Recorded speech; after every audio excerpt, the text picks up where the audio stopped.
আপনাদেরকে আমি একজন মনীষীর কথা খালি বলবো, ইমাম বুখারী রাহিমাহুল্লাহ, নাম শুনেছেন আপনারা? তার কিতাব কিয়ামত পর্যন্ত ইনশাআল্লাহ পড়ানো হবে, ওইটা না পড়ে কেউ আলেম হয় না, তাই না বিষয়টা? তিনি যে একসময় অন্ধ ছিলেন আপনারা কি জানেন? তিনি যে একসময় চোখে দেখতে পারতেন না আপনারা কয়জন জানেন? তার মা তাহাজ্জুদের ওয়াক্তে আল্লাহর কাছে কান্না করতে করতে করতে করতে, আল্লাহ আমার ছেলের চোখটা ভালো করে দাও, আল্লাহ আমার ছেলের দৃষ্টিশক্তি ফিরায় দাও, আল্লাহ আমার ছেলের দৃষ্টিশক্তি ফিরায় দাও। মায়ের এই দোয়া আল্লাহ পাকের আরশ পর্যন্ত পৌঁছে দেয় অলৌকিক ভাবে, মিরাকুলাসলি। ইমাম বুখারী রাহিমাহুল্লাহ সকালবেলা উঠে চোখে দেখা শুরু করেছে। আজকে ইমাম বুখারী কি এবং তার কিতাবের মূল্য কি, তার মর্যাদা কোথায়, তার কিতাব না পড়লে আমাদের মতো কোনো মানুষ আলেম হতে পারবে না, এটা আমরা এখন স্বতঃস্বীকৃত। কিভাবে হয়েছে ভাই বোনেরা? দোয়ার মাধ্যমে। প্রচুর দোয়া করতে হবে সন্তানদের জন্য। আমি যতবার বাইতুল্লাহ যতবারই জিয়ারত করেছি, তাওয়াফ করেছি, প্রত্যেক তাওয়াফে আমি সবসময় দোয়া করি আমার ছেলে মেয়েদের জন্য। আল্লাহ আমার ছেলে ওসমানকে ওসমান রাদিয়াল্লাহু আনহুর মতো বানাও, শর্টকাট দোয়ার কি। আমার ছেলে মেয়ে মারিয়ামকে মারিয়াম আলাইহিস সালামের মতো বানায় দাও। আল্লাহ আমার মেয়ে আয়েশাকে আয়েশা রাদিয়াল্লাহু আনহার মতো বানায় দাও। আল্লাহ আমার ছেলে ওমরকে ওমর ইবনে খাত্তাবের মতো বানায় দাও। আপনারা এবার দোয়া করতে থাকুন, দোয়া কবুলের সময়গুলো খুঁজে খুঁজে বের করে দোয়া করতে থাকতে হবে ইনশাআল্লাহ। বাবা মার দোয়া আল্লাহ পাক ফেলবেন না ইনশাআল্লাহ। আল্লাহ পাক আমাদেরকে এই বিষয়গুলো আমল করার তৌফিক দান করেন। আর সব সময় ছেলে মেয়েদেরকে আত্মবিশ্বাস দিবেন, যত তাদেরকে কনফিডেন্স দিবেন ওরা আরো ভালো করবে। যত ধমক দিবেন এই তুই পারিস না, তোর দ্বারা হয় না, তুই কি করস, ইত্যাদি ইত্যাদি, তত দেখবেন ও আর পারতেছে না। আমি বেসিক্যালি ছোট থেকে যে বড় হয়েছি এই জিনিসটার অনেক ঘাটতিতে বড় হয়েছে, কনফিডেন্স না দেয়া। তবে সবাই সবকিছু হয় না, কিছু ব্যতিক্রম বিষয় থাকে। কিন্তু আমি যেটা রিয়েলাইজ করেছি, একটা মানুষকে যখনই কনফিডেন্স দেওয়া হয় সে অনেক ভালো করে। যখন আপনি তাকে আন্ডারস্টিমেট করবেন সে ভালো করতে পারবে না। তাই আল্লাহর ওয়াস্তে আমাদের বাচ্চাদের উপরে চাপ না দিয়ে আত্মবিশ্বাস দিবেন, ভালোবাসবেন, মহব্বত করবেন, ওকে উৎসাহ দিবেন, দেখবেন ইনশাআল্লাহ ও আরো ভালো করতেছে ইনশাআল্লাহ। মাশাআল্লাহ তুমি তো সুন্দর লিখছো, আরেকটু ভালো করো, ভালো হয়েছে তো মাশাআল্লাহ, আরেকটু করো, সুন্দর আর্ট করছো, আরেকটু ভালো করো, মাশাআল্লাহ একবারও তো মুখস্থ করে ফেলছো, আরেকবারও পারবা ইনশাআল্লাহ।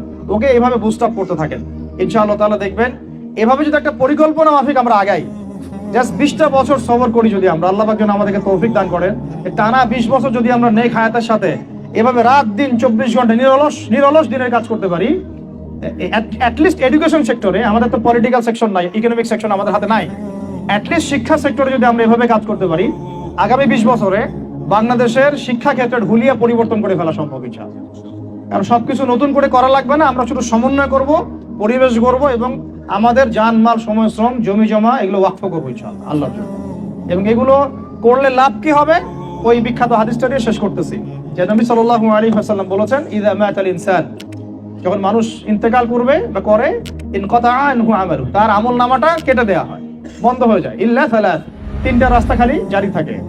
এক নম্বরই হচ্ছে সাদাকায়ে জারিয়া, মানে এমন সাদাকা, এমন কন্ট্রিবিউশন যেটা আমার ইন্তেকাল, আপনার ইন্তেকালের পরেও একেবারে চলতে থাকবে, লং টাইম সাস্টেইন করতে থাকবে, এটা একটা। 2 নম্বর ওয়ালাদুন সালেহ, আমার নেককার সন্তান বা আপনার নেককার সন্তান, যে আপনার আমার জন্য কালকে আমাদের মানে পরকালে বারজাখের জীবনে আমরা যখন থাকবো তখন তারা দোয়া করতে থাকবে।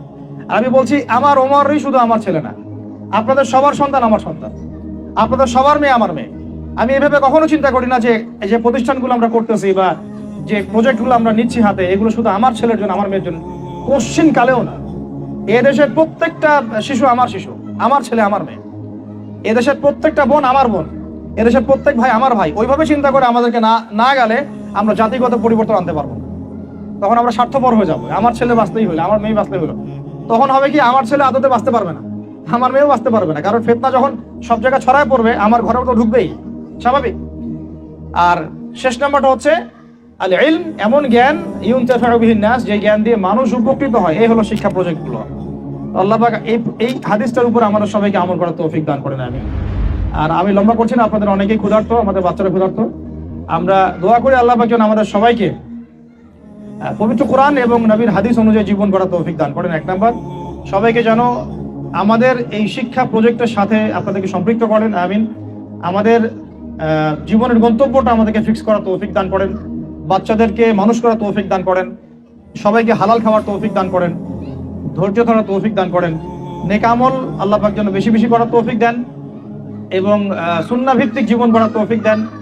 এছাড়াও আমি দোয়া করি মন থেকে আল্লাহ পাক যেন আমাদের বাচ্চাদেরকে সুস্থ রাখেন, আমাদের প্যারেন্টসদেরকে সুস্থ রাখেন, টিচার্সদেরকে সুস্থ রাখেন, এবং আমাদেরকে সুস্থতার সাথে আল্লাহ পাক লম্বা সময় দিনের কাজ করার তৌফিক দান করেন। এবং ভিতরে বাহিরে যত ইসলাম বিরোধী অপতৎপরতা আছে এগুলোকে আমাদেরকে সাহসিকতার সাথে ফেস করার তৌফিক দান করেন, আমিন। আর আমি সর্বশেষ আবারও বলতেছি যে এই দায়িত্বগুলো আমাদের একার না।